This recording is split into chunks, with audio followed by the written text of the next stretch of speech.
24 নিউজে আপনাকে স্বাগত। টিম ইন্ডিয়ার অধিনায়ক রোহিত শর্মার চোট গুরুতর নয়। আয়ারল্যান্ড ম্যাচের পর সাংবাদিকদের রোহিত বলেন, হাতে একটু ব্যথা থাকলেও তাঁর চোট তেমন গুরুতর নয়। বুধবার নিউ ইয়র্কের নাসাউ কাউন্টি ক্রিকেট স্টেডিয়ামে ভারত-আয়ারল্যান্ড ম্যাচের সময় পিচে অস্বাভাবিক বাউন্স দেখতে পাওয়া যায়। ভারতীয় অধিনায়ক রোহিত শর্মা এবং উইকেটরক্ষক ঋষভ পন্ত আহত হন। চোট পেতে হয়েছে রোহিতকে, তাঁকে অবসৃত হতে হয়। নবম ওভারের দ্বিতীয় বলে তাঁর হাতের উপরের দিকে একটি বল লাগে, তাতেই চোট পান তিনি।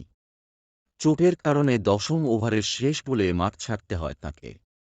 ভারতের ইনিংসের দশম ওভারের পর ফিজিওর সঙ্গে প্যাভিলিয়নে ফেরেন রোহিত। শুরু থেকেই পিছে আনইভেন বাউন্স লক্ষ্য করে আইরিশ বোলিংয়ের বিরুদ্ধে আক্রমণাত্মক ব্যাটিং শুরু করেন ভারতীয় অধিনায়ক রোহিত শর্মা।